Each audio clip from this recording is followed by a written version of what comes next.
The stories. The quiet truth inside that coastal hospital wing. The hospital sat 2 blocks from the water, and the wing that faced the inlet stayed quiet through every busy shift. People joked about the sea air, then lowered their voices near that corridor like sound itself preferred to drift away there.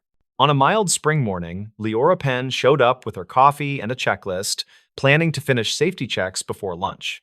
She was 34, and she worked as the environmental services supervisor, which meant she tracked odors, stains, leaks, and things nobody wanted to notice.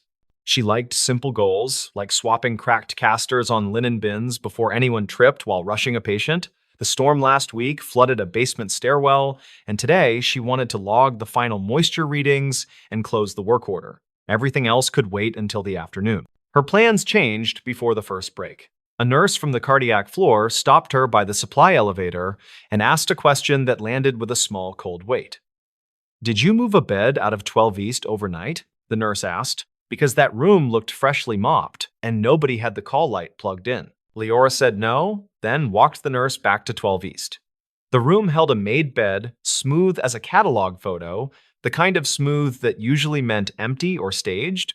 The call light cord curled like a quiet reminder, and the plug lay against clean tile.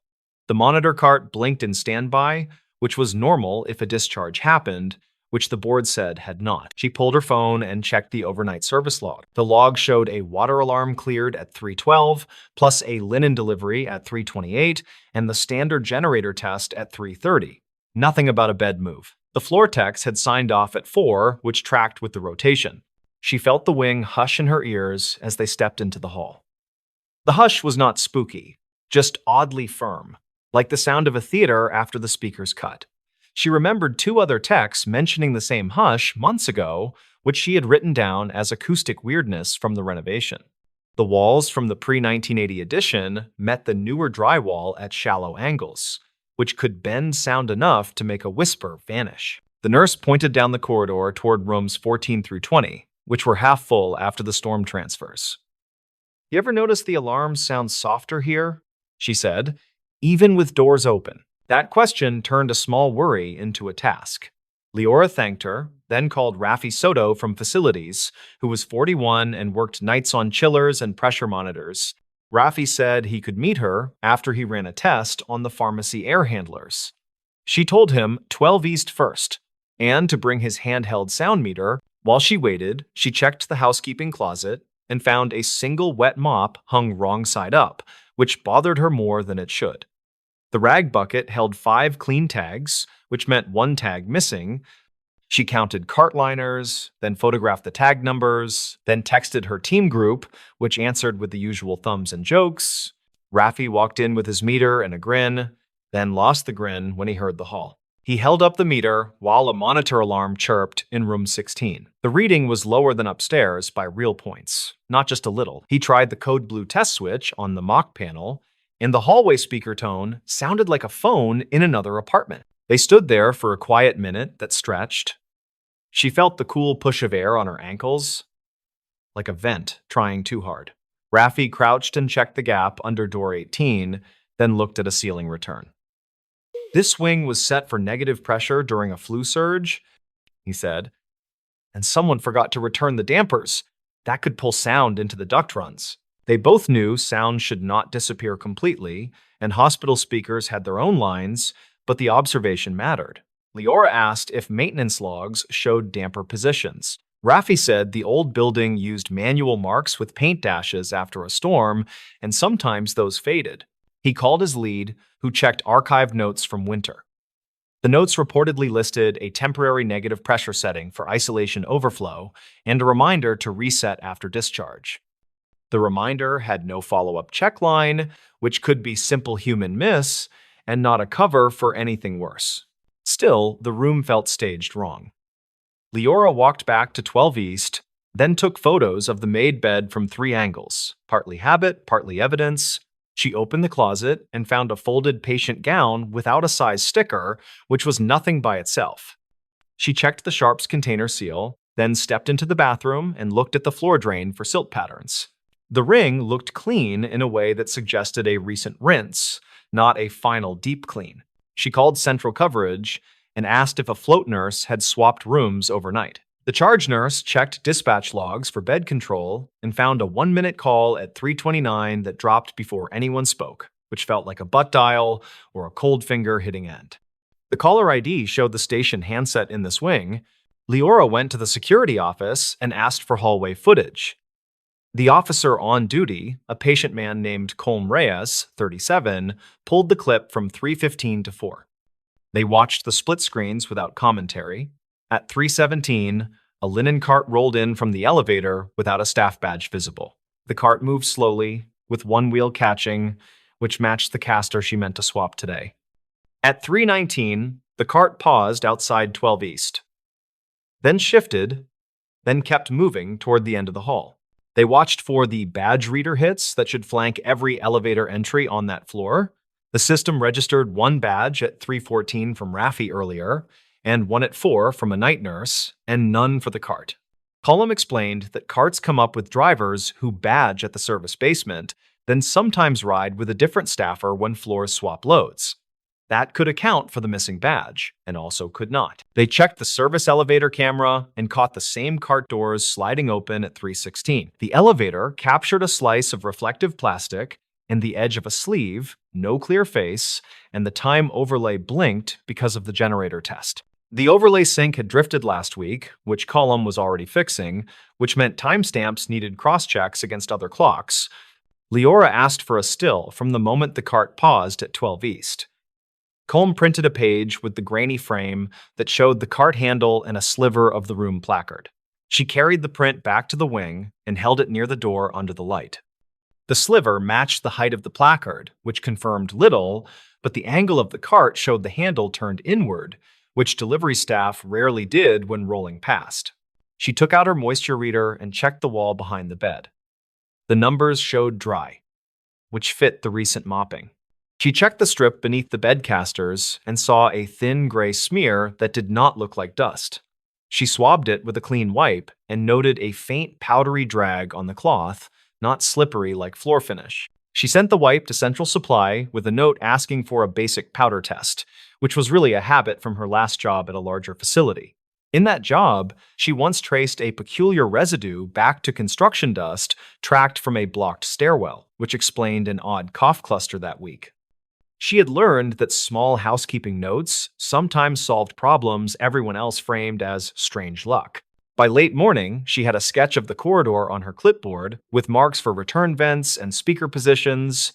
Raffi walked the ceiling path and found a junction where 2 return lines met above room 15, which could create a pressure sink if one line pulled harder. He said he would check the damper blades for manual marks, then pulled down a tile and sighed at a rusted screw. "This wing is like a ship that forgot how to float," he said, which she appreciated. A nurse from 19, an older man named Keaton Ward, 49, stopped by and mentioned something from Winter. He said he heard a voice on the hall speaker one night that sounded like a whisper on a phone, just one word that might have been wait. He filed the report with his supervisor and chalked it up to a bleed from the intercom test. He offered to show his written statement, which he kept in a folder because he kept everything. His statement matched the time when isolation overflow ended, which lined up with the damper story. Leora worked through lunch and built a timeline with the clearest markers. The service log showed an alarm at 3:12 and a linen event at 3:28. The call log showed a 1-minute station call at 3:29. The camera showed a cart at 3:19 by the hall feed with a possible overlay drift. The badge system had no hit at the elevator at 3:16, likely because of a basement badge only. None of that explained the made bed and the unplugged call light. She checked the oxygen cylinder rack in the utility room and counted 2 empties in the wrong slots. The exchange sheets said 4 full arrived yesterday afternoon, with 2 used overnight in rooms 17 and 20.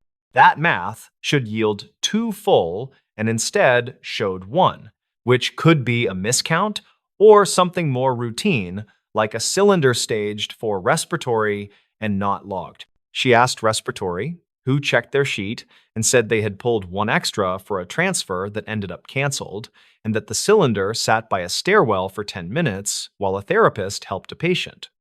The therapist sent a note with the time, which was 3:25, which touched the period where things felt odd. By mid-afternoon, Central Supply texted back a photo of the wipe, with a small note. The powder fluoresced under a standard light test in a way that fit with foot powder or a powdered latex glove residue, not construction dust. That pointed back toward a human routine, not a leak from upstairs. The note did not accuse a person, and it did not need to.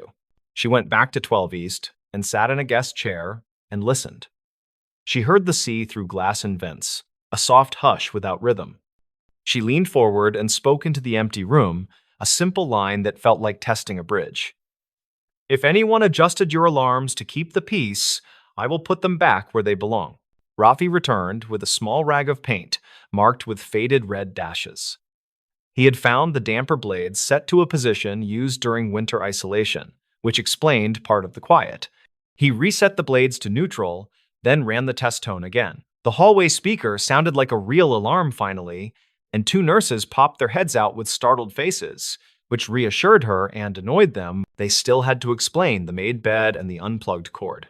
She checked the discharge board again and found no new names, just a morning transfer to imaging. She pulled archived calls and found another brief call at 3:31 from the same station that ended without audio, which now looked like someone purging a stuck line. Column radioed that he found a maintenance note from Winter that instructed staff to purge stale intercom channels after negative pressure resets, which nobody had repeated since.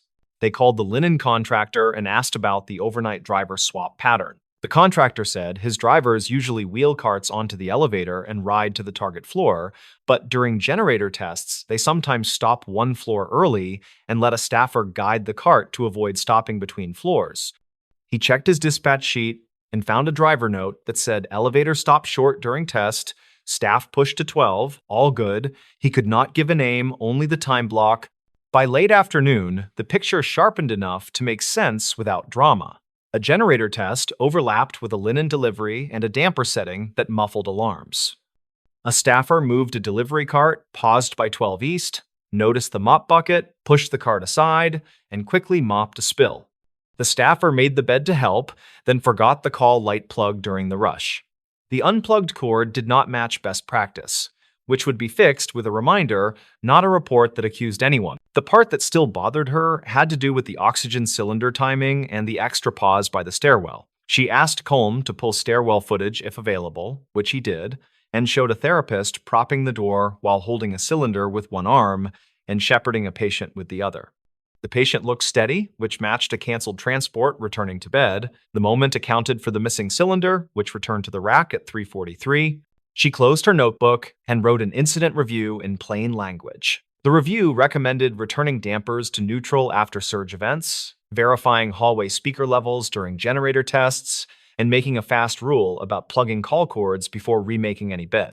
She added a line about how lavender air freshener should stay out of patient rooms because it could mask odors that indicate a problem. She always added that line, and sometimes it stuck. Before she left the wing, the nurse from earlier walked up with a small, tired smile. "So, not a haunting," she said. "Just a lot of people doing 3 jobs at once." Leora nodded and answered with the calm confidence of someone who had stared at too many messes that looked like mysteries. "It is pretty much always the simple chain," she said, "and sometimes the chain gets quiet enough that nobody notices the missing link." That evening, after the emails went out, she stood by the loading dock and watched the inlet. The tide came in without hurrying, and the gulls wrote slow lines across the air that nobody would ever read. The wing would sound normal tomorrow, which meant patients would hear every beep that mattered, and staff would hear every page that counted. The quiet truth had not been a ghost, or a cover, or a headline. It had been dampers, timing, human judgment, and a hallway that swallowed sound for a while. She locked the dock door and tucked her clipboard into her bag. She would never tell the story with flair, because the unsung fixes never loved applause. She would remember the hush, though, and the way it taught her to trust the boring explanations first, then test them anyway. In a building stacked with lives and wires, truth rarely shouted. It arrived like a tide in a coastal wing, steady and patient, and loud enough once you fixed the vents. The stories.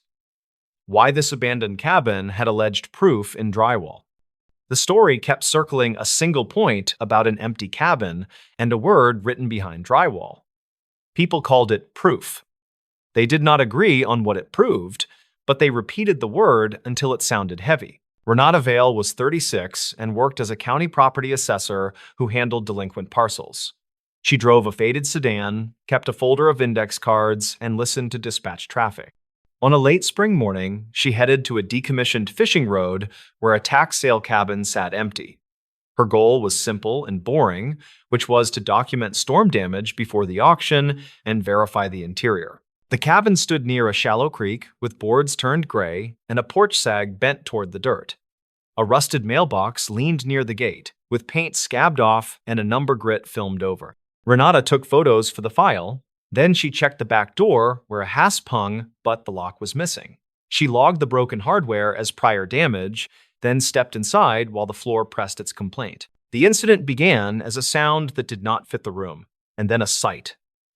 A sheet of drywall in the front room had a patch that sounded hollow when tapped. The panel was bright white against tobacco walls, and 4 black screws sat too straight and clean. She noted a faint dust halo around the joint compound, which looked newer than the rest by many years. She started a routine sweep while recording voice notes to keep the chain of events tidy.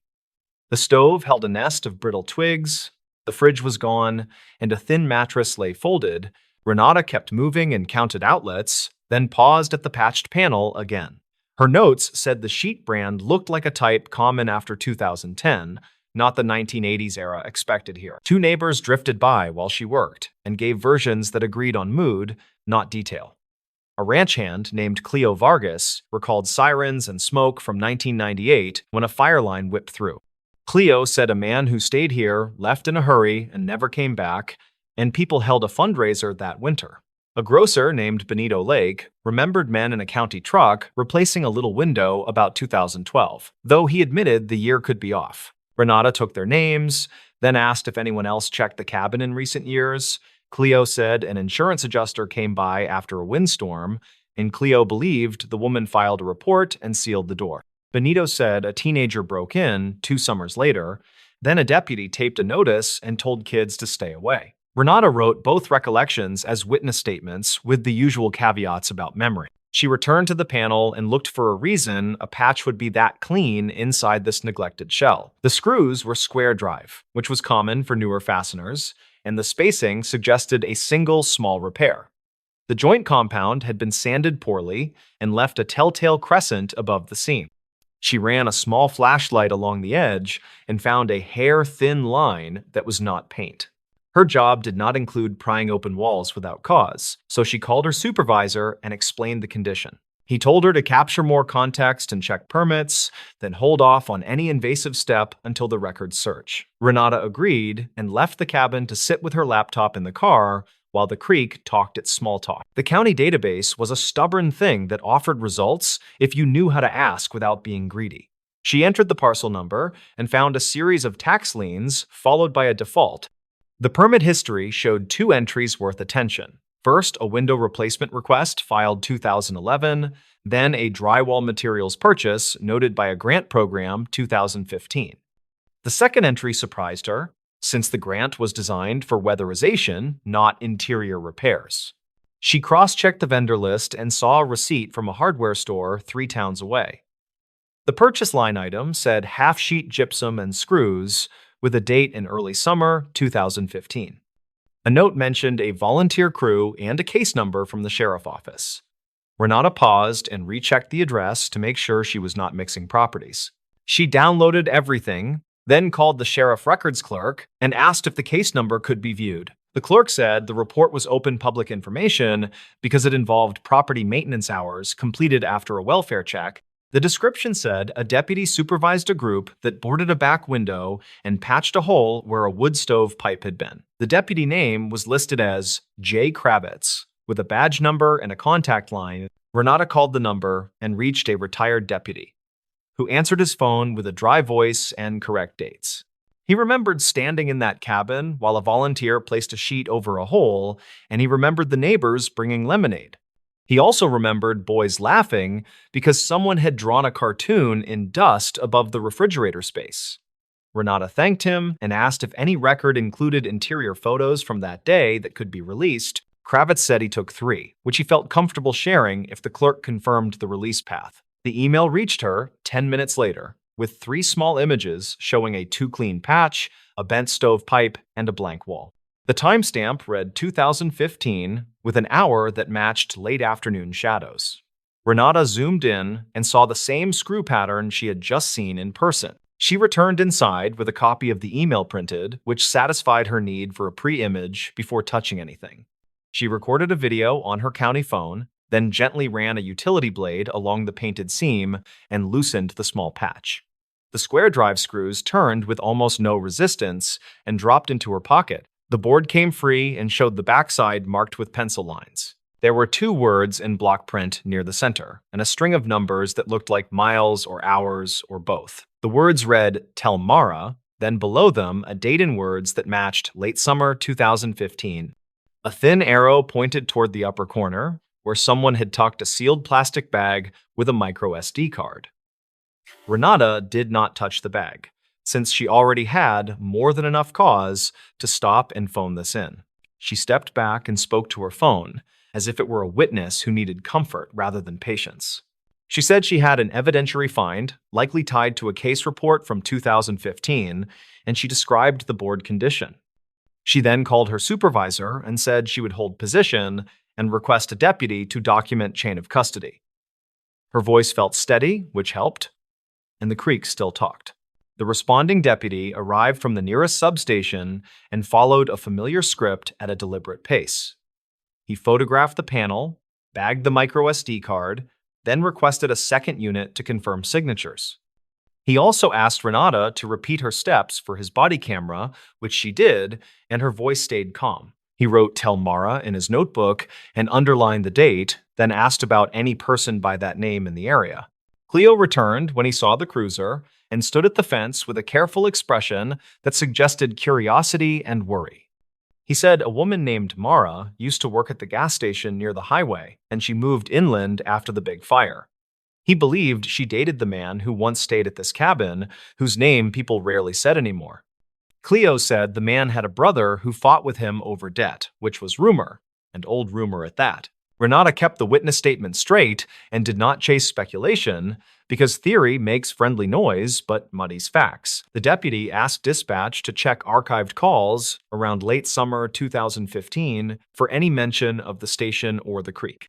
Dispatch later replied that an incomplete emergency call pinged a tower near the old highway with a man's voice saying "wrong truck" before the line died. The call was never connected again, and the dispatch note listed a response that found nothing conclusive on the road. The investigators gathered all of this and began to lay a clean map of what the drywall might mean. The board was patched during a small volunteer day led by Deputy Kravitz, who remembered no note then because the drywall face was clean. The writing was on the backside, so whoever wrote "Tell Mara" likely wrote before installation or wrote during installation and then faced the board inward. The micro SD card fit the same logic, since it had to be tucked away before final screws. The sheriff tech opened the bag carefully and previewed the card on a laptop while Renata stood near the doorway. The card held a few small files and one audio clip that was less than a minute long, with a man breathing hard. A voice said "Mara." Then there was a scrape sound. Then the voice said, "Wrong truck? Check mile marker 12.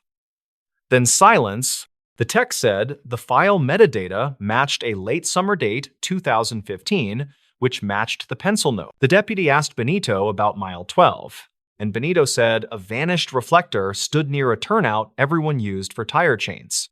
He said the place was not on maps, but everyone knew it by a crooked pine and a faded mile stencil. A second unit drove there and found an old-cut bank with broken bottles and a rusted number plate choked by vines. That team then called for a grid walk and a metal sweep, which turned up a torn piece of a license frame. County records later produced an abandoned truck report filed by a salvage yard in early fall 2015. The report said a pickup had been moved by a private tow from a turnout before a storm and later sold for parts. The tow ticket listed a different mile marker by mistake, likely copied wrong by the driver, and the ticket names were hard to read. The salvage manager admitted their clerk sometimes took shortcuts with paperwork when storms crowded the yard. A detective interviewed the retired tow driver and asked for his memory of the pickup and its condition after the call. The driver said he remembered an empty truck with a broken rear glass and a tarp inside that smelled like gasoline. He said two men met him at the turnout and pointed to a path, and he signed a work order that he no longer had. He said he remembered a gold wedding band on a chain near the shifter, which he placed in a cup holder out of caution. The audio clip and the drywall note nudged the case from rumor to a timeline that had context and checkable waypoints. The incomplete call in 2015 used the words "wrong truck," which matched the audio and echoed through dispatch records. The mild repair day in 2015 created a perfect stage for a message that only a future visitor might find. The instruction "Tell Mara" suggested the writer knew a specific person would eventually hear about the cabin again. Renata learned that temp crews sometimes used whatever board they had in the truck, which could explain the face-inward mistake. A volunteer might have grabbed a sheet with a pencil note from the stack without thinking, then installed it with the note hidden. Another possibility was that the writer meant to hide the message, assuming a person who cared would eventually come prying. Both options fit the facts, and neither required creative leaps that could not be defended in a report. A second pass through the micro SD card revealed a photo of a dashboard with a gas station logo seen through the windshield. The date stamp matched the summer of 2015, and the triangle logo was the old brand used before a sale. Benito confirmed that the station repainted their canopy that autumn, which inadvertently confirmed the window of time. The detail felt small and almost petty, yet it anchored the sequence to a real week. The detective contacted the station owner, who produced archived night logs showing a purchase by a prepaid card at 11:42. A print from the receipt showed a pack of ice and a cheap burner phone that matched the model seen in the photo. The clerk on duty had long since moved, though a manager remembered a man who returned twice that night to borrow tape. He said he thought the man looked scraped up, and he remembered a truck with a blue fender and a white tailgate. A family member of the man who stayed at the cabin identified the voice on the audio as a high likelihood match. They provided an older voicemail that had similar breathing patterns when the man climbed hills for fun on weekends. The sheriff's office sent both clips to a regional lab, which returned a cautious report that said the two voices were likely related. The lab kept the language safe, which made sense, because certainty in audio work is often impossible. The drywall word itself caused arguments in corners where the story traveled faster than any memo could hope to move. People liked the part where the house was silent for years while a small message waited for a careful hand. Some said the word proof made sense because the voice was clearly him, and because the date matched the summer when he vanished. Others said proof is for courtrooms and journals, and this was only a lead until tested. Renata held her own view, which was that houses keep small time capsules without meaning to, and sometimes that matters. She had seen children's names carved into baseboards under carpet and grocery lists folded under a sink. She had also seen unsafe wiring stuffed into a cereal box and tucked inside a wall, and the box told its own story. People leave messages wherever they can, hoping someone decent will listen someday when it counts. The case shifted again when a trail crew found a piece of a phone shell near mile marker 11 during a separate survey. The shell matched the burner model bought that night, and nearby crews found a patch of old stain on the soil. A lab swab reported that the residue was fuel, which was consistent with the tow driver memory of gasoline smell in the truck. A chain of steps formed that linked the turnout, the audio clip, and the tow yard path.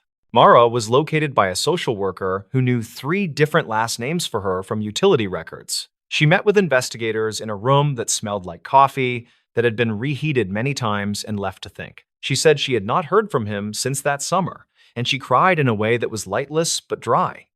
When told about the drywall note, she put her head down and whispered that he tried to fix things and always left notes. She agreed to listen to the clip, then nodded and said the words were his when he felt cornered by debt and fear. She said wrong truck made sense because his brother drove a similar model and people mixed them up when angry. She said mile 12 meant the turnout where they used to watch road crews because he loved slow machines more than sleep. She asked if the word proof meant she could stop imagining him as a ghost in every passing pickup. The detective did not promise anything, which was the right call, and said the message mattered more than rumor. Mara said that was good enough for now and asked if she could visit the cabin to see the panel with her own eyes. Renata met her there with Cleo and Benito nearby, and they all stood quiet while the creek kept talking. Mara touched the pencil words like a fingertip prayer, then laughed once, small and sudden, because the handwriting was his. The county eventually sold the parcel to a quiet bidder who planned to reclaim lumber and leave the footprint for a garden. Before the sale, the sheriff office returned the panel to the property with a sealed sleeve that covered the message. A small plaque nailed to a beam recorded the date in words and the name of the deputy who first supervised repairs. It did not use the word proof, which felt right, because the wall was more than a verdict. Reporters asked Renata if she believed the drywall solved anything that mattered, and she answered with careful honesty and patience. She said it solved whether the cabin hid a message, and it offered a direction for facts to continue breathing. She said the board changed a rumor cloud into a line of checkable points that connected people who had waited years. She also said that what you call proof depends on the room you are standing in and the weight on your heart. The story kept circulating, and people kept walking that turnout and counting the faded stencils with respect and quiet. They looked for signs that someone had tried to speak in a tight corner and had chosen an odd messenger. They bent close to drywall, then stepped back and saw a small room that finally felt less like a tomb. They understood that time can hide a message, and sometimes the wall just needs a steady hand and a simple blade. When Renata thinks about the cabin now, she remembers the hush when the board came free and the pencil marks appeared. She remembers Cleo and Benito telling careful pieces and retired Deputy Kravitz recalling lemonade in a little paper cup. She remembers that proof is a rough word for a gentle thing, which is a voice asking someone to tell a person named Mara. She believes the house did what houses sometimes do, which is hold a note until the right listener finally arrives. The man who knocked on every door in Pine Hollow. Neighbors in Pine Hollow reported a quiet man who moved methodically along Oak Ridge Drive after sunset and knocked once. Deputies logged several calls that week, yet no report identified the man by name or vehicle. The pattern ended abruptly on a rainy Thursday, and the gaps in the record began to matter. The first documented account came from Wasco County dispatch logs, which noted a single knuckle rap at 1912, followed by silence. A resident stated the man stood at the threshold, hands visible, head tilted slightly, and then stepped away. The resident described a canvas jacket without insignia, worn boots, and a square envelope held flat against his chest. Deputies were sent to canvass the street, and the man was reportedly gone before units arrived. The primary witness, Daniel Kerr, age 47, gravel truck driver, said he noticed the man returning 2 nights later near the closed marina. Daniel waited in his idling pickup, watched the man approach a darkened porch, and knock once without speaking. He saw no exchange through the glass, only a porch light flicking on and off, then the man moving to the next house. Daniel's statement was placed in the county file from 2009, and the handwriting appears tense and compact. A second account came from Leah Morton, age 59, substitute teacher, who walked her dog along the cul-de-sac after dinner. Leah reported the man carried no phone, wore no hat, and kept his eyes level with the door viewer. She noticed how he checked the upper corners of the frame as if counting staples, then folded the envelope tighter under his arm. Investigators never confirmed the envelope's contents, and records conflict on its color. State records show a property tax dispute on Oak Ridge Drive that same month, naming 3 parcels with unpaid assessments and an appeal pending. The appeal file lists a former survey technician, last known address outside the Dalles, who had worked boundary lines across irrigation easements. Some locals claimed the technician had returned to challenge a fence line, although there is no letter on file supporting that claim. The assessor's office released redacted notes, and the names do not match the dispatch entries. Archived notes from the Pine Hollow Volunteer Fire Station mention porch cameras that failed to capture clear frames during the week of calls. One entry states that a resident's motion light pulsed once, then stayed dark despite a fresh bulb and verified wiring. Another entry states that a door chime rang without a knock, although the owner admitted the chime sometimes rang during wind gusts. Investigators never confirmed a power issue beyond routine outages common on stormfront days. When deputies finally performed a coordinated evening walkthrough, the man reportedly shifted routes and used the lake road toward the bait shop. A clerk recalled a customer who bought coffee and asked whether mail still reached houses at the top of the ridge. The clerk could not specify the day, and the receipt tape for that window was already binned with cardboard. The detail about mail service was later flagged in the county file, though no follow-up appears in margin notes. A pattern emerged in the statements gathered by a junior investigator whose name is smudged in the photocopy header. Houses that received a knock often had handwritten notes taped inside the peephole, visible only from the hallway when the door closed. Several residents denied placing the notes, stating they never tape instructions near the chain, latch, or viewer. The notes are not preserved in evidence, and their wording is reconstructed from interviews made days later. One homeowner, Victor Ellis, age 63, retired millwright, said his note read, "Leave parcels at side gate," scrawl pressed hard into the paper. He told deputies he never writes delivery instructions since he meets drivers at the carport. Victor's niece, who visited that evening, said the paper looked old and brittle, with faint grid lines under the pencil marks. Investigators never confirmed the source of the paper, and lab submission forms were never filed. A door manufacturer from the Dalles reviewed the reports and suggested a different angle after reading the archived notes. He said a single controlled knock can test the door's hang, its weather strip seal, and the position of the latch tongue. The detail interested the assessor's office, which had previously measured door sets for code compliance during a flood mitigation grant. Investigators never confirmed that the man performed any inspection work, and no invoice appears in state records. On the fourth night, rain tracked along the lake road and gathered in shallow ruts below the cottonwoods near the culvert. Tire marks branched toward the closed campground, though the gate chain hung straight and unbroken when the deputy checked. A bait bucket sat on the picnic table, lid clamped tight, no name written on the plastic rim. The deputy's body cam records a distant knock across the water, yet the timestamp shows a gap during the crucial minute. Leah said she later found a folded map inside her storm door, not sealed, edges damp, street grid drawn in felt tip lines. The map circles 3 houses on her block, including her own, and one small mark near the mailbox cluster. She turned the map over to the volunteer station, where it stayed on a corkboard under thumbtacks until the cleaning day. There is no scan of the map in the county file from 2009, and its chain of custody is uncertain. Some locals claimed the man used an old meter reader route and followed hydrant spacing to match lot boundaries along the ridge. Others said he was a process server who refused to speak in case a door camera captured the wrong introduction. A process server out of Portland denied any contract in Pine Hollow, although the business address had changed since the inquiry. The utility company provided a general statement about discontinued walking routes, and no roster shows the man's name. 2 weeks after the first call, a holiday light strand appeared across several porches on the upper bend near the empty lot. The strand was wired through existing hooks, as if measured in advance by someone who knew the spacing. Residents assumed a neighbor helped, then realized the plugs sat 2 inches short of every outlet by the same small margin. Investigators never confirmed who strung the lights, and the strand vanished before the next rain moved through.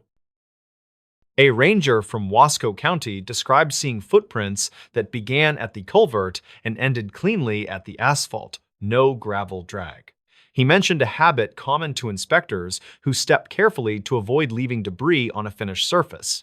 The remark was noted by the junior investigator, who annotated the margin with a short underline near the word habit.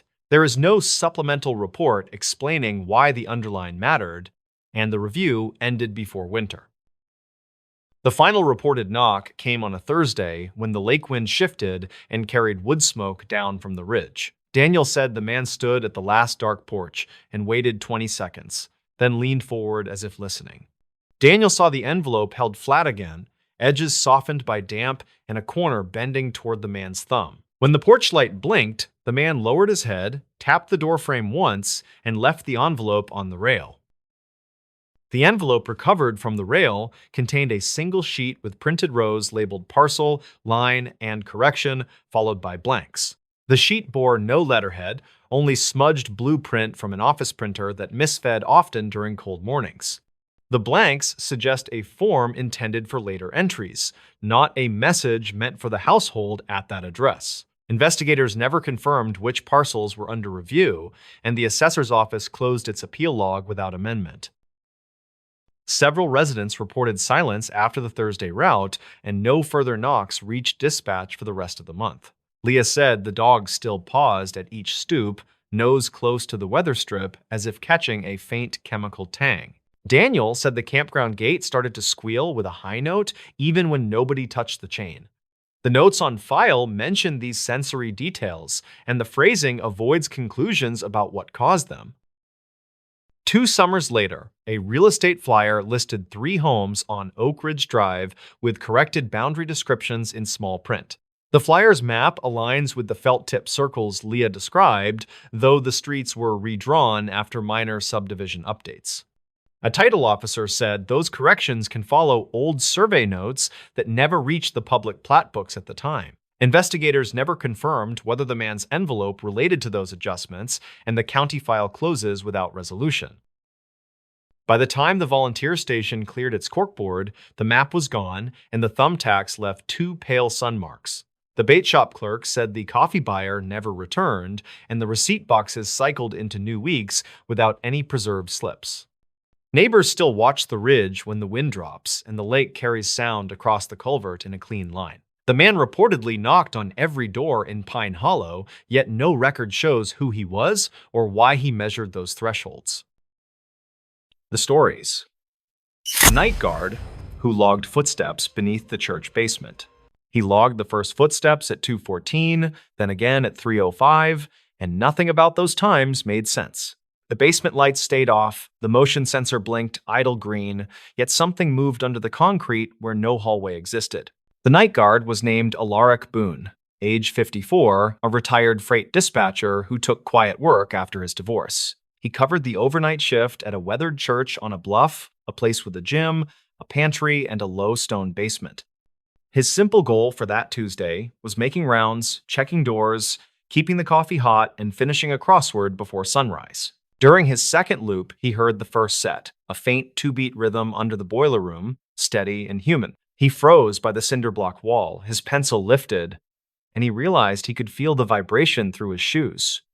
He marked the time in his pocket notebook, then radioed a single check-in to keep the board honest.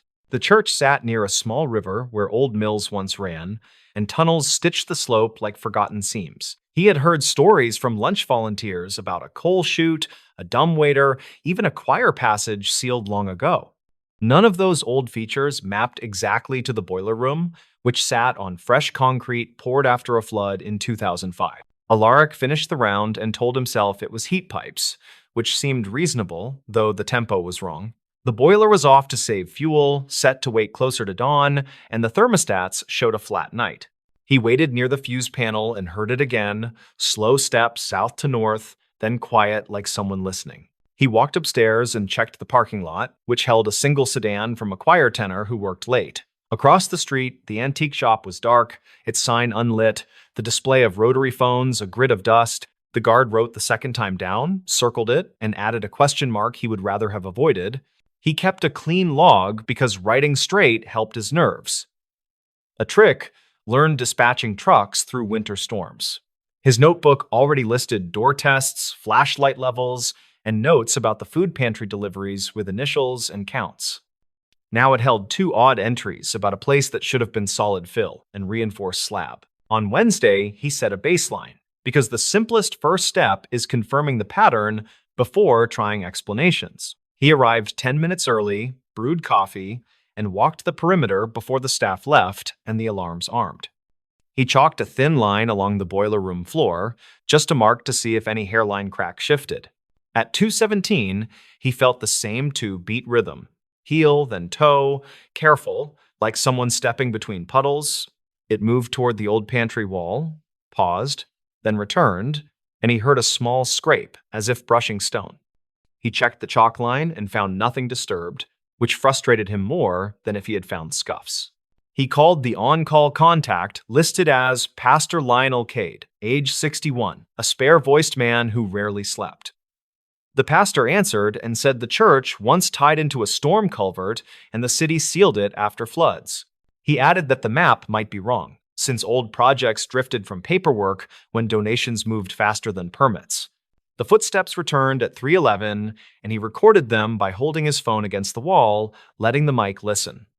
The audio picked up a rhythmic, bassy thump and a single metal tick, like a ring hitting a pipe. He labeled the file with the date and the time and sent it to himself because he backed up everything. On Thursday, he walked the block in the afternoon and spoke with Rhea Voss, age 47, the daytime custodian. She said a volunteer once mentioned a hatch under the choir risers, then shrugged and said that was before her time. She also said a city crew excavated near the alley last winter, chasing a water pressure loss on the block. He pulled the Public Works hotline and asked for archived lines, using calm words and the steady cadence that gets patience. The operator routed him to records, where an email arrived with basic utility diagrams marked revised after 2005. The drawing placed a retired branch running 30 feet under the church, labeled Service Abandoned with a faint dotted spur. He printed the map and folded it into his pocket, then took his shift with a small knot riding his stomach. That night, the sound came earlier, 1:59, and closer to the North Foundation, which meant a path existed. He pressed his ear to the block, ignored the smell of dust and fuel oil, and heard soft breathing between steps. He decided to compare his notes against external clocks, a habit from dispatch that filtered coincidence from signal with patience. He checked transit schedules and found a freight delivery to the antique shop at midnight every other day, closed route. He marked those days with a triangle in the margin, then noticed the footsteps fell hours after the truck departed. On Friday, he asked the food pantry director, a patient woman named Mavis Alcott, age 50, whether someone used the basement. She said the pantry closed at 6 and the keys were tracked. Then she looked worried and asked if something happened. He told her he heard odd noise, nothing dangerous yet, and he would keep her informed before calling the police. He reached out to a friend who knew Boots by tread, a park ranger named Pietro Licari, age 42. Pietro listened to the phone recording and said the spacing suggested a careful adult, not a kid, likely carrying weight. He told Alaric to watch for a scrape on the off foot, a marker of someone testing boards or stones. That night, Alaric brought a cheap wildlife camera from a hardware store, just a unit that logged sound and temperature changes. He set it in the boiler room, not for video since there was nothing to see, but for time-stamped audio. He also sprinkled a narrow ribbon of flour near the expansion joint because footprints sometimes post where eyes cannot. At 2:08, the floor hummed lightly, the air felt cooler near the wall, and the camera clicked after a shift. Later, he played it back and heard a new detail, a small spray like water under pressure, then a hand tap. It sounded like someone touched a pipe and felt for vibration, which made the knot in his stomach tighten. On Saturday afternoon, he visited the public library and asked for old fire insurance maps, the kind surveyors hoarded. The librarian brought a set from 1948 and 1963, which showed a coal room under the choir. A narrow passage ran toward the river, marked as service, with a note stating shared utility with neighboring parcel. The neighboring parcel matched the antique shop, which made sense to old builders who shared trenches and split costs when money was scarce. He copied the sheet and took it to the pastor, who studied the lines, then sighed and rubbed his jaw. The pastor said a previous board closed the passage after a minor flood, then let the city handle whatever remained. Alaric asked permission to open the old choir risers to check for a hatch, and the pastor agreed to supervised access.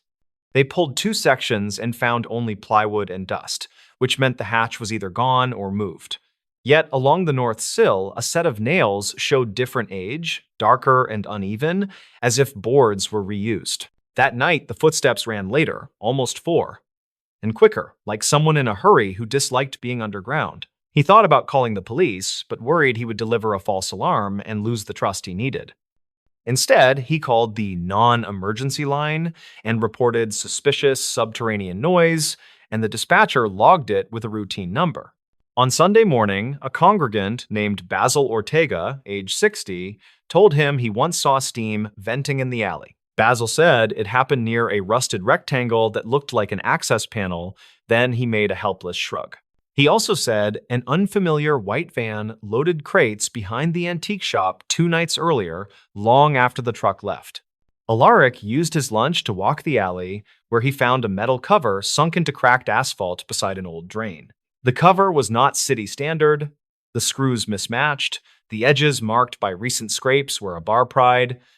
He took photos from 3 angles and emailed them to the pastor, then placed a tiny pencil mark by a bolt.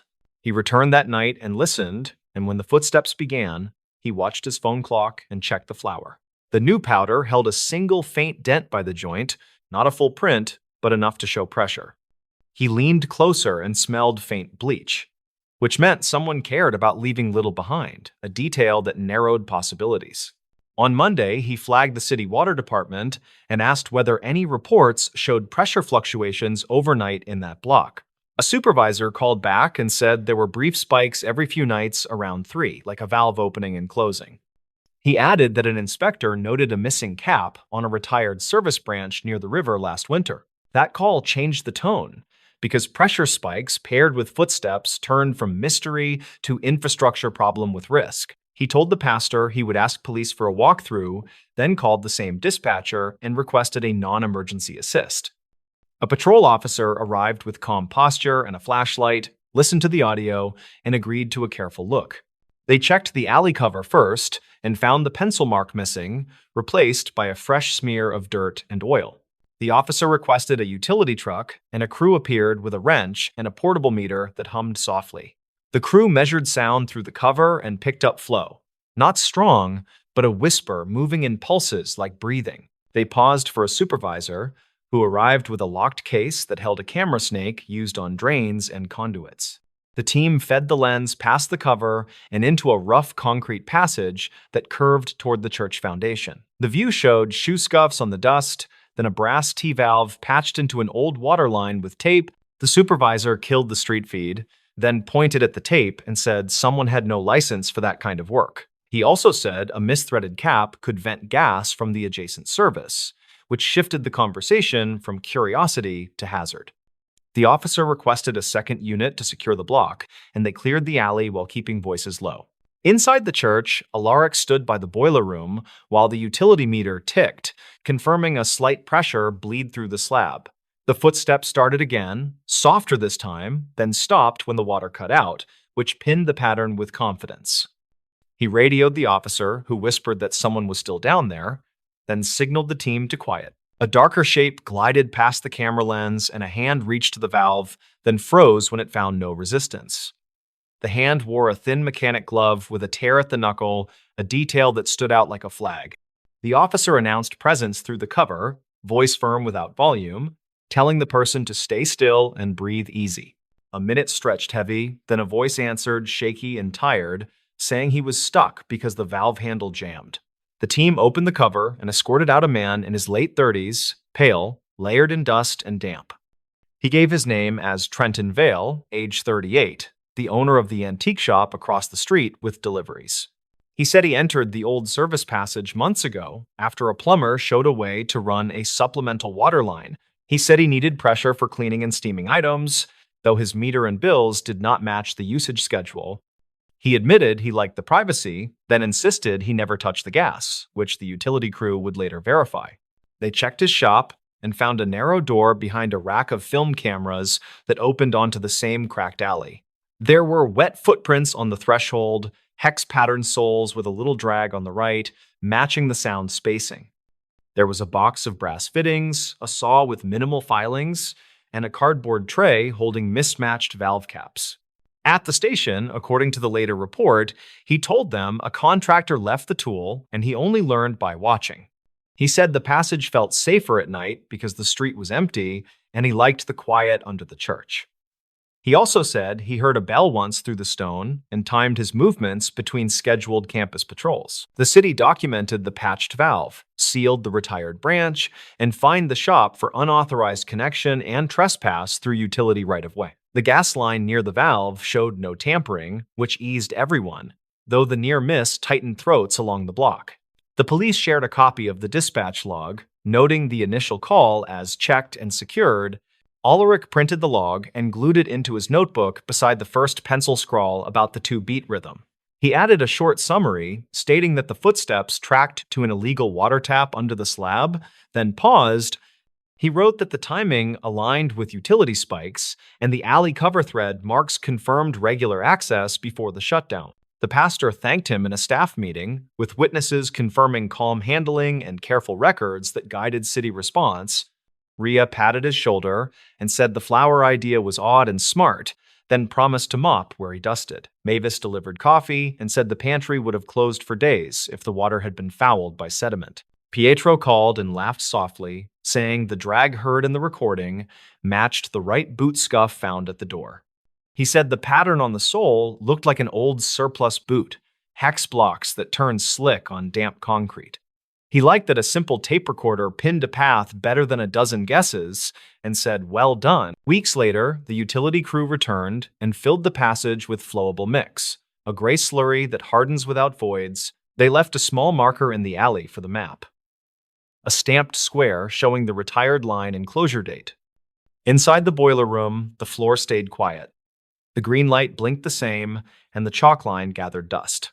People asked Alaric if he was scared while listening to footsteps underneath, and he always answered with a half smile. He said fear is different from alert, and alert is what he used when tracking trucks through black ice before sunrise.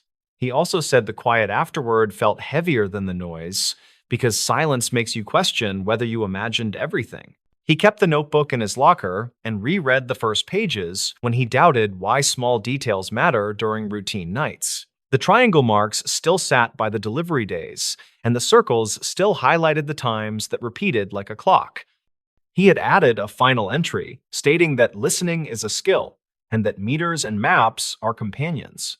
Trenton kept the shop open under a suspended operations agreement, limited hours, supervised water, and a written promise about deliveries.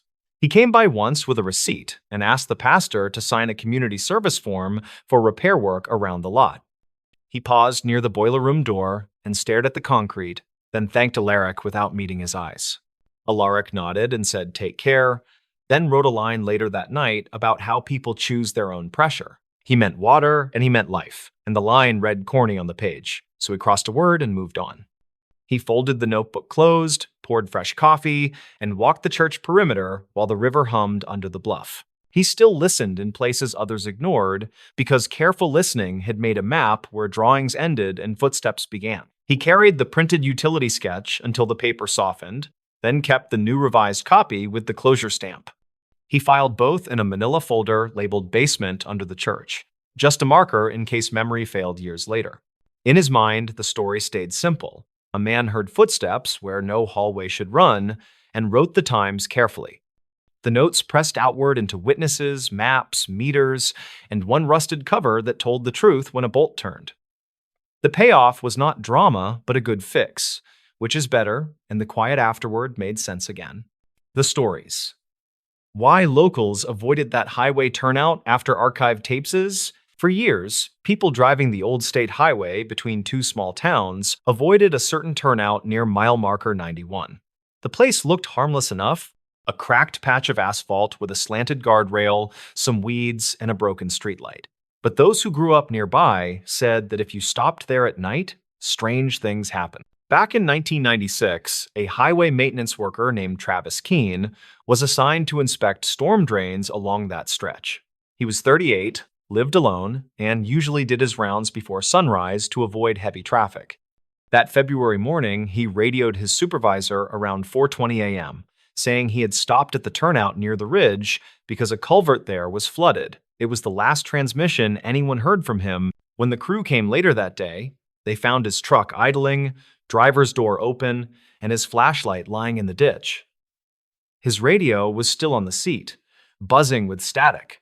At first, they thought maybe he slipped and fell into the drainage pit, but search teams combed the area for 3 days with dogs and found nothing. The official report listed him as missing. In early spring that year, A state trooper found a small cassette recorder wedged under the passenger seat of Keene's truck. The tape was partially damaged by moisture, but audio engineers later salvaged parts of it. What they heard caused the highway department to quietly close that turnout for several months. Only fragments of the tape were ever released, though copies circulated among troopers and local reporters. On the tape, Keene's voice could be heard describing the flooded culvert and making notes for his report. He mentioned hearing a sound like running water even though the drainage was still. Then there was a pause, followed by the crunch of gravel and a faint metallic knocking, as if something were striking the guardrail. He muttered that someone must be out there. Moments later, his tone changed. He whispered that a figure was standing at the end of the turnout, near his truck lights, motionless. The rest of the tape dissolved into static, then a few seconds of muffled breathing, then silence. Investigators checked the surrounding land for any sign of trespassers. The nearest houses were half a mile away, and nobody reported hearing or seeing anything unusual that night. Still, the highway patrol logged several late-night calls over the next month from drivers who said they saw flashing lights or a person standing in the road waving them down near that same marker. When officers arrived, nothing was ever there. In 2002, a retired dispatcher named Loretta Vance told a local paper she had archived several of the old emergency tapes from that period. She said she remembered one specific call that never made it into the public file. According to her, a truck driver had radioed in saying there was a man in a reflective vest near the turnout signaling for help. By the time a patrol unit arrived 8 minutes later, the truck driver was gone. His rig was found 3 miles down the road, engine off, lights on, and the door locked from the inside. He was later located at a diner 20 miles away, confused and unable to recall leaving the cab. Reporters tried to verify her memory through the department's records office, but several of the call logs from 1996 through 1998 were missing, apparently lost during a server migration. Still, copies of the Keene tape surfaced online around 2011 after someone uploaded a restored version from an old police archive. Audio specialists claimed the frequency hiss on the track shifted in a way that suggested outdoor interference, like shortwave bleed or power line distortion, though no transmission lines ran near that turnout.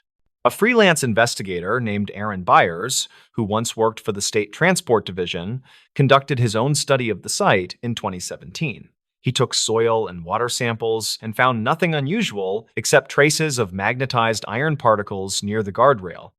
He speculated that the metallic knocking Keene mentioned could have been the sound of loose signage vibrating from wind gusts. However, his field recorder picked up a faint, rhythmic pulse whenever his car engine was idling near the slope, a pattern that matched the timing of the static bursts on Keene's tape. Locals told Byers that animals often avoided that patch of asphalt.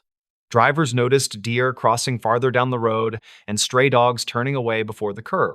One witness, a postal carrier named Darlene Ruiz, said she once stopped there to fix a loose mirror and saw what looked like a headlight beam flicker across the inside of her car, even though no vehicle was approaching.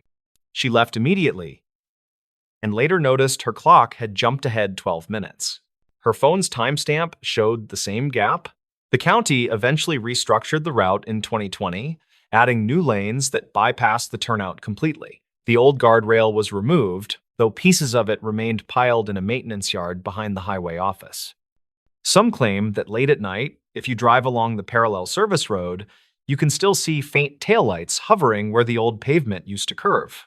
Over time, the Keene disappearance became part of regional folklore, filed next to old mine accidents and bridge collapse rumors, yet certain details kept resurfacing, like the archived dispatcher notes that matched later reports, or the fact that multiple tapes contained the same background hum. A few amateur sleuths suggested it was a recording artifact caused by cheap equipment, but no one could explain why the distortion always rose in pitch before the moment of silence. In 2023, a hobbyist group using drone-mounted sensors mapped the ridge for a documentary. They detected an underground cavity roughly 12 feet beneath the turnout site, extending toward the nearby creek. Geological experts said it was probably an erosion tunnel formed by runoff, though it wasn't present in surveys from the 1980s.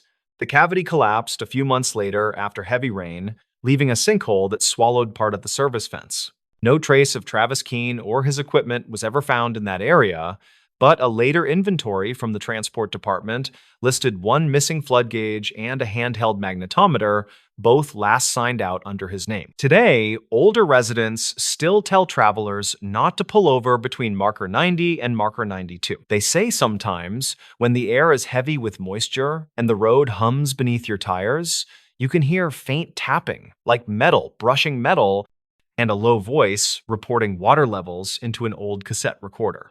Whether that's just echo carried from the nearby drainage tunnels or something else entirely remains uncertain. What's clear is that no one in town stops at that turnout anymore. The stories might be exaggerated, but every legend begins somewhere, and this one began with a man who simply vanished while doing his job. One quiet morning in 1996, the stories. Never follow hazard markers from that highway turnout. The warning was simple and unglamorous, according to incident notes kept by the county office. The markers near the turnout reportedly changed positions overnight. Calder Ruiz was 42, and he worked as a traffic sign technician who logged odd reports.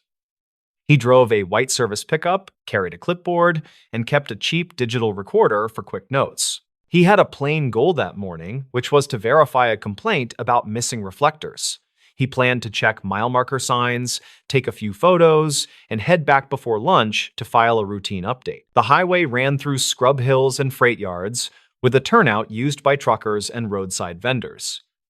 The spot felt unremarkable, except for a slanted ditch and a concrete culvert with a narrow access grate. A vendor named Orla Finn had filed the first report 2 weeks prior, according to archived calls. She sold tamales from a van, and she told the dispatcher that reflective markers appeared one morning where none had been. She said the markers led not along the shoulder, but down toward the culvert.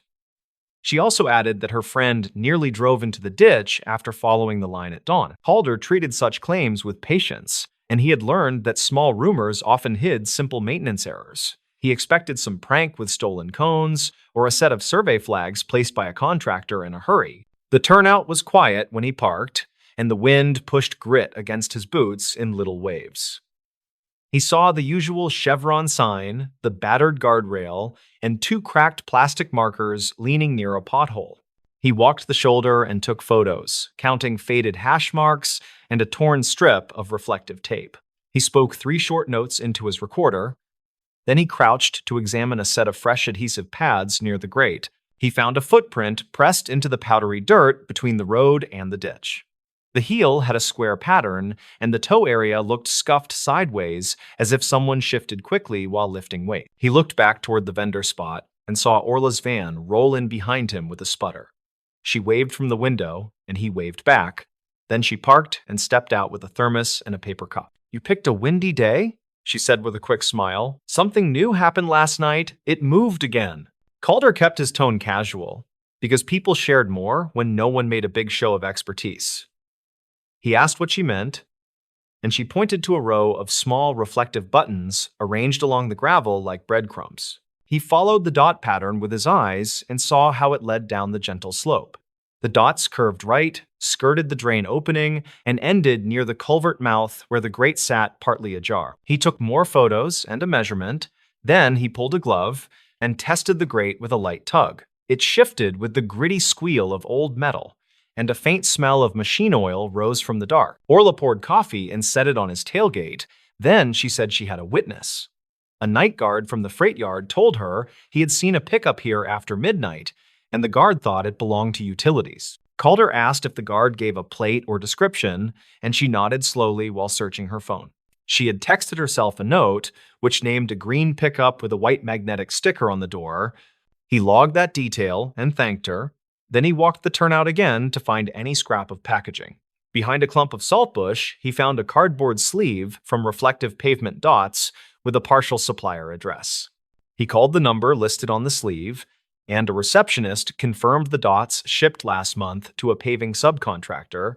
The name matched a company that often handled minor patching, which made the dots less mysterious.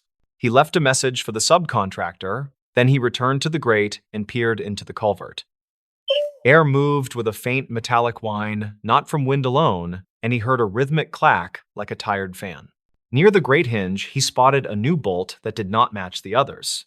It had a bright finish, and it sat barely finger-tight, which suggested someone opened the grate often since the last inspection. He checked his records on the tablet and found the culvert marked clean in early summer. He had signed that report himself, and there had been no mention of special hardware, which sharpened his attention now. A highway trooper pulled in as the wind picked up, and the patrol unit idled beside the vendor van. The trooper introduced himself as Officer Laird, and he said dispatch had pinged him after Orla's call. Calder appreciated troopers at scenes like this because traffic safety turned on small collaborations. He walked the trooper through the dots, the loose bolt, and the unknown pickup. Then he asked for a quick shoulder closure. With the shoulder blocked by the cruiser, he lifted the grate with a strap and set it aside slowly. The culvert was a rectangular tunnel of poured concrete, and the floor held shallow water moving with a steady push.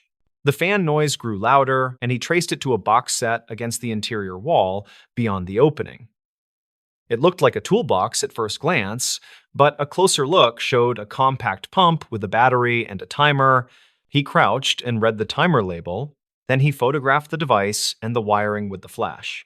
The timer was set to activate before dawn, synchronized with the hour when visibility was worst for sleepy drivers. He followed the hose from the pump and found it terminated at a spray nozzle near the road edge. The nozzle aimed up toward the gravel where the dots were placed, and the residue felt slick on his fingertip. He checked the jug attached to the pump and read a chemical name he recognized from training. The substance was a water repellent that reduced surface friction, used properly on tools but dangerous on pavement. He took a steady breath and reviewed the scene in his head. Then he explained his working theory to the trooper. The device primed the slope, the dots guided a vehicle, and the grate could be forced to swallow a wheel. They followed the nozzle line up to a small clamp on the guardrail where a cable tie held it steady. The tie was new and left trimmed too cleanly, which suggested a practiced hand rather than a careless prankster. Officer Laird called the county investigator, and the call log later showed the time in clean figures.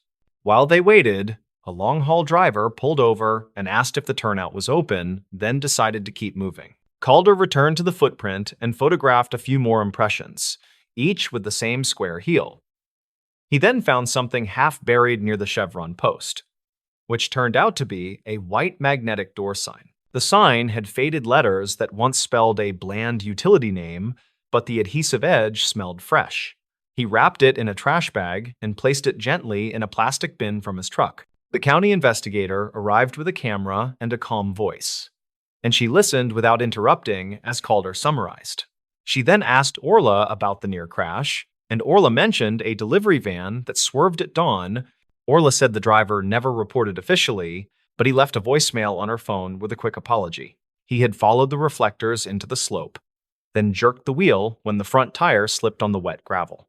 The investigator asked to hear the message, and she recorded the playback with her own device. She then called the freight yard and reached the night guard, who confirmed a green pickup arriving late and leaving quickly. Calder's message to the subcontractor finally got a return call, and the project manager sounded confused but cooperative. He said no crew had worked near the turnout that month, and he warned that their old magnetic signs were missing. The manager emailed a list of inventory that included reflective dots and a compact pump stolen from their yard.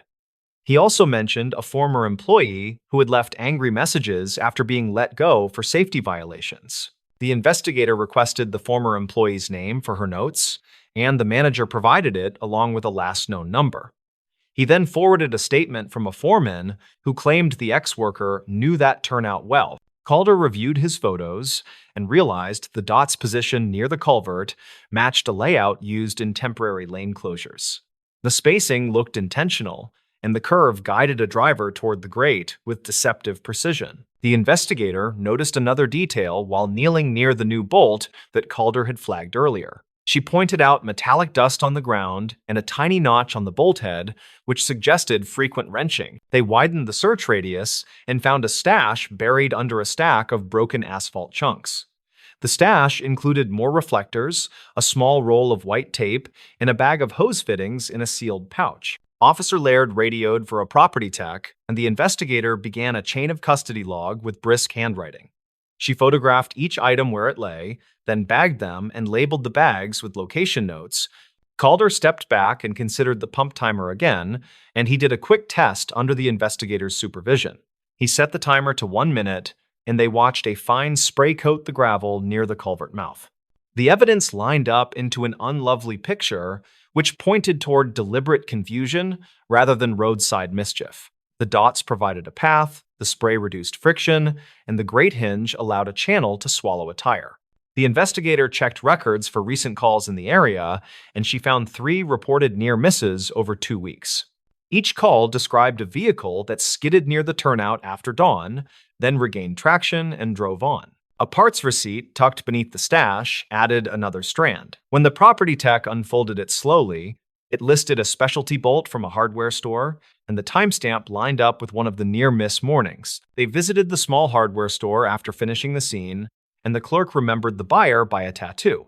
The description matched the former employee, and the clerk said the man paid cash and spoke little. Back at the office, Calder compiled his notes into a clean sequence with times, names, and small physical facts. He attached his photos, transcribed his brief recordings, and wrote a neutral summary that linked each item carefully. The county forwarded the package to a regional unit that handled roadway tampering cases with quiet focus.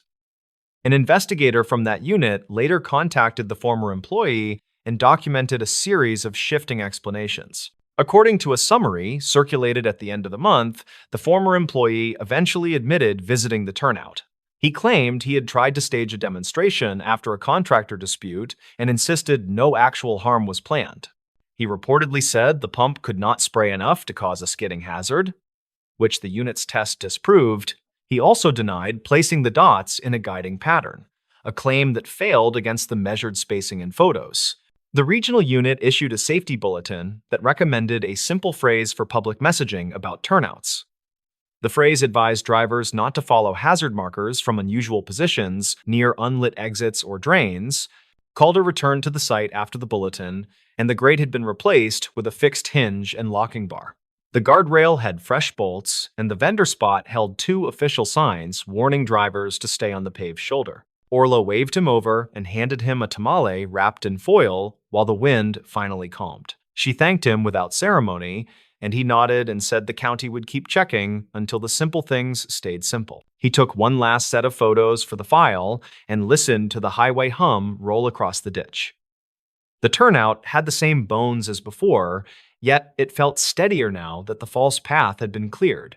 He thought about how easily people trusted bright markers on dark mornings when coffee had not quite landed.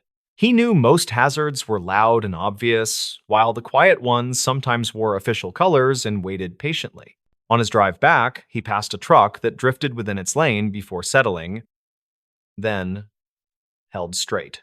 He pictured the old dots pulling a half-awake driver toward the grate, and he felt a small knot loosen as he drove on. He filed his final report that afternoon with a measured tone that kept opinions out and observations in. He wrote that a set of reflective markers had been used in a misleading arrangement, and the arrangement was removed. He included a note that the pump residue had tested as a commercial water repellent, not a generalized automotive fluid.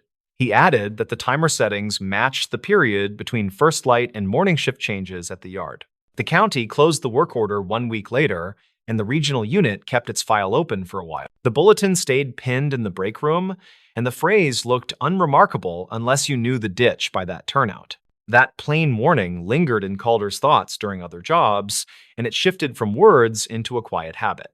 He looked twice whenever he saw improvised markers, and he checked drains with a hand on the grate and patient care. He sometimes drove by the vendor spot after long days, and Orla handed him coffee when he stopped. They both watched trucks push through the wind, and they listened for the honest sounds of tires on dry gravel and clean concrete. The story never made headlines because nothing sensational happened after the pump and the dots came up. The value sat in the absence of trouble, which rarely draws a crowd but often saves one without applause. He knew the record would sit as a small case inside a larger folder, tucked behind more dramatic files. He also knew that simple markers could pull people off course when placed just slightly wrong, which was worth remembering. The highway kept moving as seasons turned, and the turnout kept its ordinary shape with stubborn consistency. The The grate did its job, the guardrail held, and the only markers were the ones meant to guide travelers safely home. He set his clipboard on the passenger seat and rested his hands on the wheel before starting the engine. He preferred the humdrum truth that a fixed bolt and a clear shoulder could turn danger back into routine ground. He drove away without ceremony, and the afternoon sunlight threw short shadows across the service road. The sign on the vendor van flickered in the breeze, and the turnout stayed quiet as the wind lost interest for now. The county would return for inspections according to schedule, and a simple rule would ride with the crews.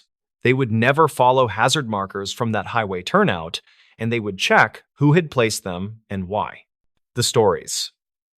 This motel room voicemail rerouted search teams that winter. They kept saying it started with a motel room that smelled like old coffee and bleach, and with a voicemail nobody expected. The recordings came out in late winter after a storm knocked power across the county and kicked the motel phones awake again. Rhea Tavener was 37 and worked as an emergency coordinator for a spread-out mountain county that never felt ready. She had a habit of keeping paper maps rolled in a rubber band and a small camera tucked under her parka. That morning, she wanted only to rebalance commitments and check that the warming shelter had enough cots for the week. She planned to drive the Ridge Road, swing by the radio repeater, and be back before lunch. The incident started when the Nightlark Motel on the highway called the non-emergency line with a strange message they could not clear. The manager, a tired man named Cal Rudd, told the dispatcher that a red light on room 26 blinked, and the phone kept chiming. He said the display showed a new voicemail that would not delete, and he wanted someone to listen because the guest had left. Rhea took the secondary call because the sheriff's deputies were stacked with fender benders on the main grade. She arrived to find the lobby heater making a low metallic whine, and Cal behind a counter with a cracked bell. He slid the room key and nodded toward the outside corridor, his voice flat from too many nights at the same desk.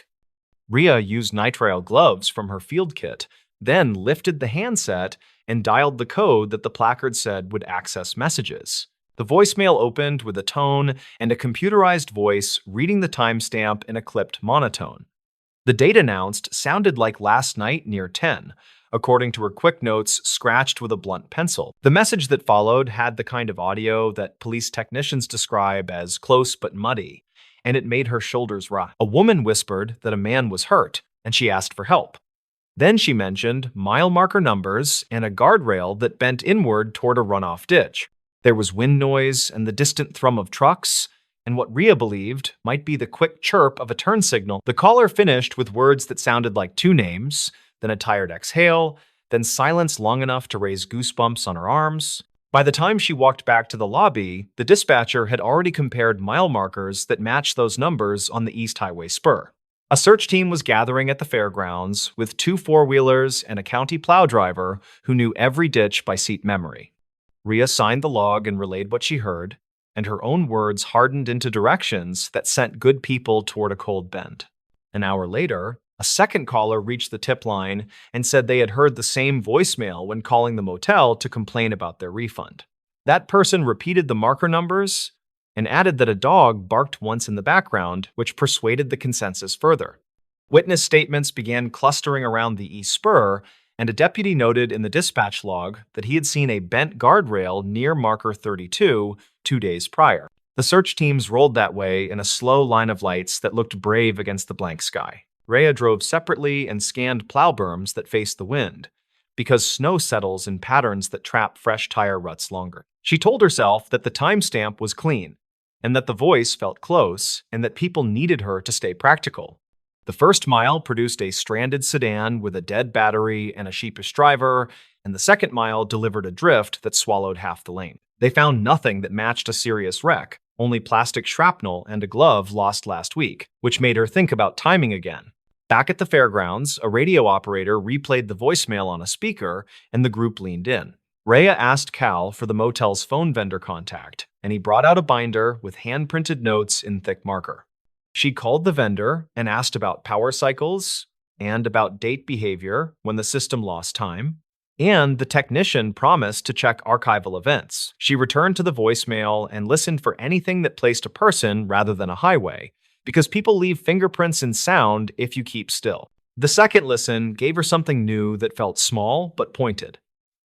Right after the caller said the mile marker numbers, the wind changed tone for half a second, then a faint clack sounded like an elevator door that did not belong near a rural guardrail, and it made her write elevator with a question mark next to it, which was not her usual habit. She also caught the soft bleep of a room keycard reader, which could have been the motel hallway if the phone had been on speaker, or a different building entirely. She left the fairgrounds and drove back to the Nightlark with the camera on the seat, planning to map every sound in the hallway against her memory. Cal mentioned that room 26 sat above the ice machine and that the elevator had a sticky door that made a little clap. She asked who stayed in that room last night, and his ledger showed a single occupancy, paid in cash, by someone who wrote a name that did not match any local license. He shrugged and said the guest checked out at 6 and that housekeeping already turned the room. Rhea asked to see the housekeeping cart, and the housekeeper, a careful woman named Jillian North, said she had found the room tidy. Jillian said the phone had been off the hook at first, which she corrected, and she said the window faced the back lot where trucks idled. Rhea asked if anyone had used the lobby phone when power returned, and Jillian said a traveler borrowed it while waiting for a ride that morning. That detail felt important because lobby phones sometimes route through the same server as the room phones, which can create strange behavior. The vendor called back and reported that their server recorded an abnormal offset during the storm, which could shift timestamps for local voicemail. He said the system fell back to a factory clock tied to a different zone, and then resynced once the internet returned, which can mislabel messages. He promised to send a small report, and Rhea wrote down the gist, then underlined the word offset because she disliked anything that moved signposts during a search. The dispatcher added a note in the log with that information, and the group paused to reassess direction. Rhea listened again and measured the gaps between key clicks and the turn signal chirp, and she kept hearing something like a vending machine compressor. She stepped into the hallway and held her phone down by the ice machine, and her recording later showed the same humming cadence. The voicemail might not have been a live plea from a ditch, but could instead be a message recorded in the building and then captured by the motel system during the storm. She asked Cal whether any old messages archived on the server could return as new after a reset. Cal admitted that he had once lost all messages after a lightning strike and then found them again as new after a technician visit. He said the phone guy joked about ghosts calling back to settle their bills, which did not sound funny to Rhea at that moment. She pressed for dates and asked whether past incidents lined up with heavy weather, and he nodded toward a clipboard full of repair tickets. The dates matched cold weeks when snow slid from the roof, and the idea of an old message waking up felt more likely with each line. The next step was to figure out who had left the recording, and whether the details pointed to the East Spur or somewhere entirely different. Rhea asked for prior registration cards for room 26, and Cal produced a stack bound with a rubber band that snapped on the counter. She gently sorted through and found a multi-night stay from late last winter under a name that also did not match a license. The rate was discounted for cash, and the note column said, "Truck Lot View," which fit the sound of idling engines in the message. She then called the State Patrol office and asked for any incidents last winter that involved a bent guardrail near any similar marker numbers. The trooper on duty searched reports and told her there had been a slide-off on the West Highway spur near marker 32 during a storm in late February. He said the driver had fled before dawn, and a passing snowplow called it in, and the car was recovered later without injuries, according to the archived calls. That wreck would have put a person back in town by breakfast, and possibly in a motel room across from trucks. Rhea returned to the audio and timed the interval between the words and the faint elevator clap, and then timed the lobby elevator with her own phone recording. The match was not perfect, but close enough that a court would likely call it consistent under ordinary conditions, according to her training notes. She also realized the turn signal chirp probably belonged to a guest being dropped at the front door, not a car on the highway. The dog bark could have been a pet in the lot, which often happens near the vending area after check-in. She asked the radio operator to broadcast a simple clarification and to slow the east spur sweep while a second team checked the west. The deputy, who remembered the bent rail on the east, admitted he might have mixed the side of the county in his earlier note, which happens when shifts run long. The west team found the old repair spot with fresh snow around the posts and an evidence marker for a past accident half buried under ice. It seemed the voicemail referenced a prior event that had already closed, and their winter storm had wrapped it in new confusion. Rhea then visited the neighboring diner, where the night shift sometimes noticed details people forgot to hide, and she asked about the guest who paid in cash. The server, a college student named Del Finch, said a man sat alone near the window around 9, then stepped outside to take a call. Dell remembered because the man cupped his hand over the motel phone receiver in the lobby, which struck Dell as old-fashioned, and then asked for a ride to the bus station. That would place the phone call inside the building. During the same hour, the voicemail claimed she requested the motel camera footage for the hallway by room 26, and Cal said the system stored 2 weeks, which happened to straddle their storm. The timestamp on the clip showed a flicker at 9:58, right before the server saw the man on the lobby phone, which made her careful notes lean toward a local recording.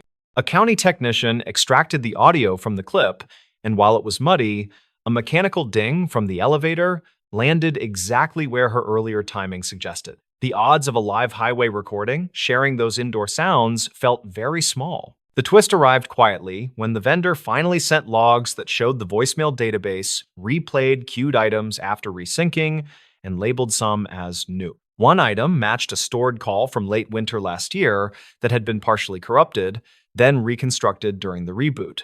The metadata showed room 26 as the destination for that older call, which explained the light and the stubborn message and made the puzzle sad rather than sinister. The message people heard belonged to a different night and a different problem that resolved without tragedy, and it had been pulled forward by a storm. Rhea wrote a summary for the incident file that emphasized the difference between live audio and replayed audio, then highlighted the risks during outages. She recommended an added step where dispatch confirms time against independent sources when a tip arrives through a system that just recovered.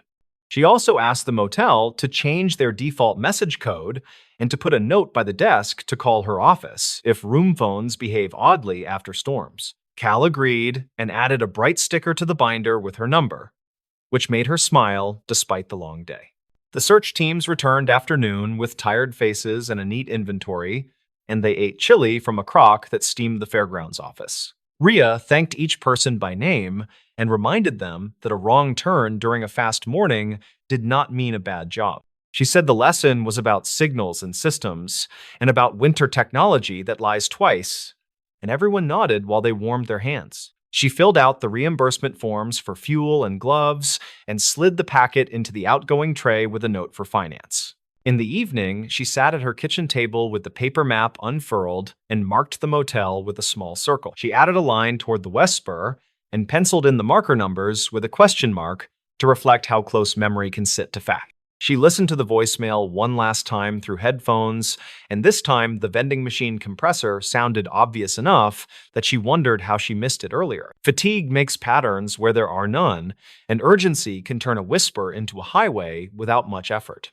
A week later, the vendor installed a firmware update that locked time against a battery backup so power glitches could not shift anything.